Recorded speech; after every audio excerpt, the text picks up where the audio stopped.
When Red Bull Racing brought their 2026 car to Imola for its first shakedown, expectations were straightforward. Fire up the systems, roll out of the garage, gather baseline data, and tick off the fundamentals.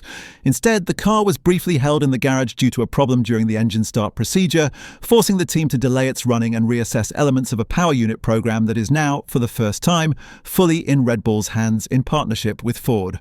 On the surface, this sounds minor. But in modern Formula One, especially at the start of a brand new regulatory cycle, moments like this are rarely meaningless. This wasn't about lost lap time because shakedowns aren't about performance. It was about system readiness, how well the hardware, software, and operational procedures integrate when theory meets reality outside the dyno cell and simulator environment. What makes this particularly significant is that Red Bull is no longer optimizing someone else's engine. For the first time, it carries full responsibility for its own power unit. That means even a small disruption, like a delayed ignition sequence, becomes part of a much steeper learning curve than anything the team has faced in recent years. It also contrasts sharply with Red Bull's reputation over the past decade as a team known for precision and smooth execution whenever a new car hits the track. So the question isn't simply what went wrong, it's what exactly was being tested and how ready is Red Bull for the complexity of the 2026 era. Is this just a routine technical hiccup or the first signal of deeper challenges ahead? Watch until the end to find out. And if you enjoy this kind of F1 analysis, don't forget to subscribe.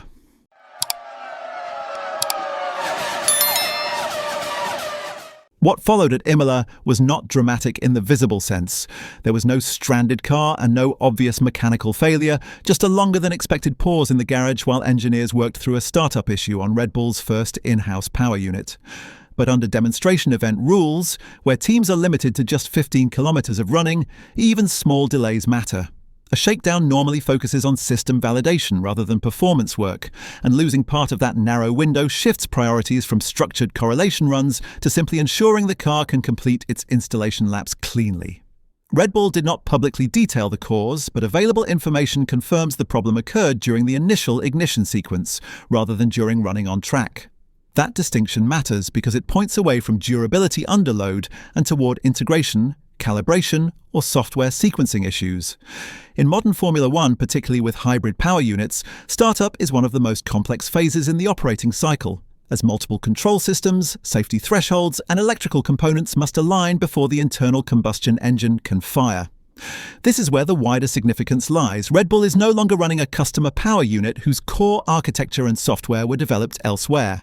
With Red Bull Powertrains now responsible for the entire package, every layer of the system, from combustion hardware to control logic, falls under its own accountability. Even a minor disruption during ignition therefore becomes part of a learning process the team simply didn't face in previous seasons. At the same Imola test, Racing Bulls were also running their 2026 car for the first time, powered by the same Red Bull Powertrains Ford unit. Their program became more visible when rookie Arvid Lindblad spun into the gravel at the Villeneuve chicane in wet conditions, briefly interrupting the running. The team confirmed that the car suffered little to no damage and that the incident was related entirely to the slippery track surface, with the VCARB 03 returning to the pits on a flatbed truck.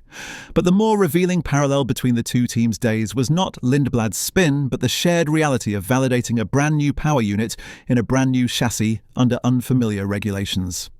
In both garages, engineers were focused on fundamentals: startup procedures, shutdown sequences, cooling behavior, electrical stability, and data integrity. These processes rarely make headlines, but they are the foundations on which performance development is built. That perspective was reinforced by Racing Bull's team principal Alan Permany, who spoke around the Imola, running about how rapidly cars are expected to evolve early in the new rules cycle. "The car we test with in Barcelona won't be the car we take to Melbourne," he said, adding that, "I'm sure there'll be a significant update." He also highlighted the challenge facing teams of pushing development as late as possible for performance while still ensuring parts are ready in time, explaining that everything you do is geared up for performance, even though compressed timelines increase risk. Although Permane was speaking mainly about chassis development, the same logic applies to power units. The later a team finalizes its architecture and control strategies, the greater the potential performance upside, but the smaller the window for real-world validation. In a season like 2026, where both chassis and engine regulations have changed simultaneously, that trade-off becomes especially sharp. That is why the delayed start at Imola is analytically more interesting than its scale suggests. It does not indicate that Red Bull's power unit concept is flawed, nor that reliability problems are imminent.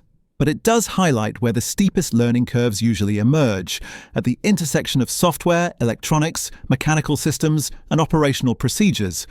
These integration points are where theoretical designs first collide with reality, and where small weaknesses often surface before larger ones do.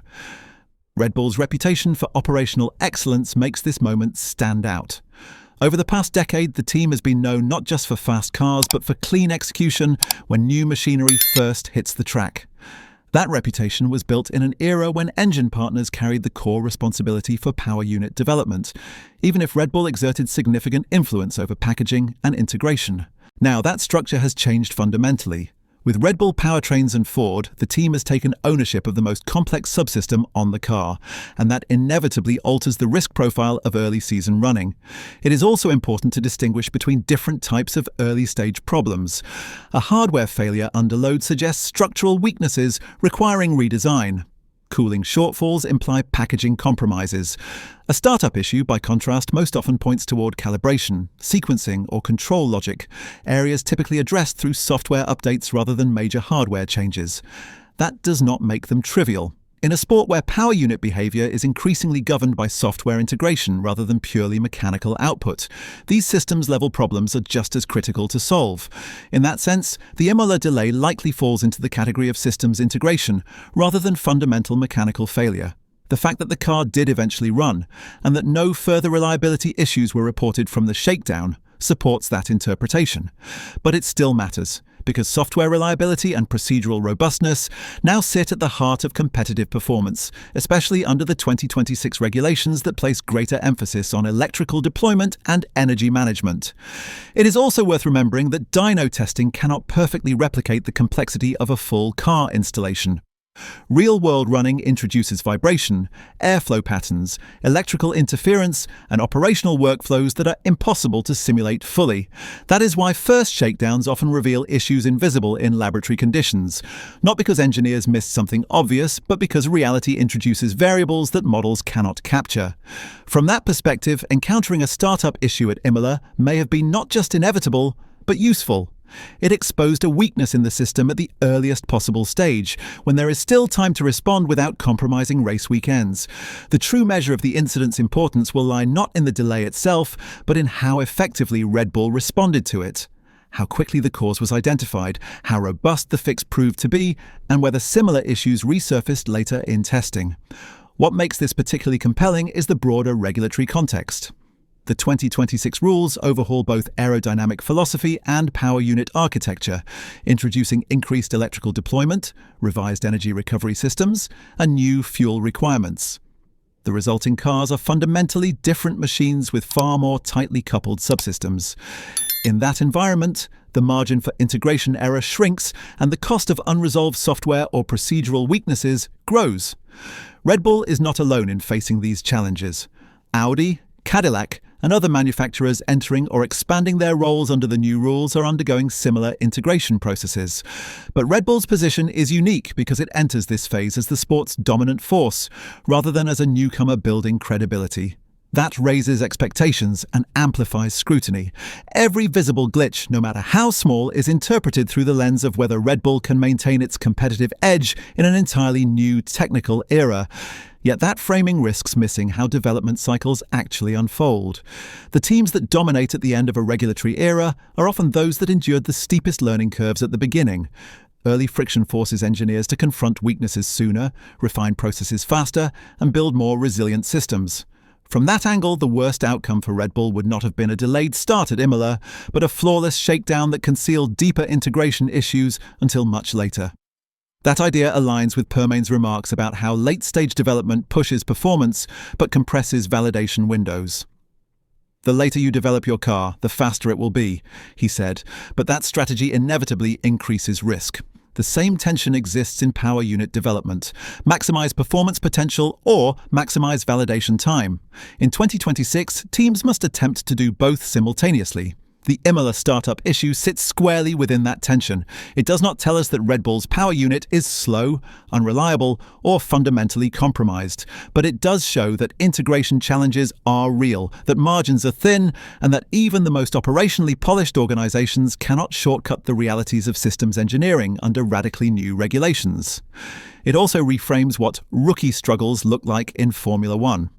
Red Bull is not a rookie team, but in the context of developing and running its own power unit, it is effectively in a rookie phase. That does not imply incompetence or lack of resources. It means encountering categories of problems it has not previously had to own. The learning curve is not about how fast the car is, but about how reliably the entire system functions under real-world conditions. Seen through that lens, the Imola delay becomes less a blemish and more a snapshot of what the early stages of that transition look like in practice: quiet, technical, procedural, and easy to overlook unless you know where to look. It is a reminder that behind every lap time headline lies a complex infrastructure of systems and processes that must function flawlessly long before performance can even be evaluated. As Red Bull heads into the Barcelona test, the scale of available data will expand dramatically. Where Imola offered only a handful of laps, Barcelona will provide sustained running and stress testing across a wider operating envelope.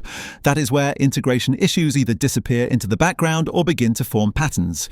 And it is those patterns, not isolated shakedown moments, that will ultimately determine whether Red Bull's 2026 project lives up to its ambitions. For now, the delayed engine start at Imola remains what it objectively was: a minor problem that caused a brief delay and nothing more. But analytically, it carries disproportionate weight because of what it represents. It marks the first moment where Red Bull's in-house power unit program encountered the friction of reality, not in the form of dramatic failure, but in the form of a quiet procedural obstacle that demanded attention before the car could even leave the garage. So the real question is not whether Red Bull had a problem, but what kind of problem it was, how quickly it was resolved, and what it reveals about the scale of the challenge the team has taken on. Is this just routine noise in the development process, destined to be forgotten once competitive running begins? Or is it the first subtle signal that Red Bull's transition into full manufacturer status under the 2026 rules will be more complex than many expect? More broadly, do moments like this actually tell us more about a team's future trajectory than the lap times that dominate pre-season testing headlines? Drop your thoughts in the comments.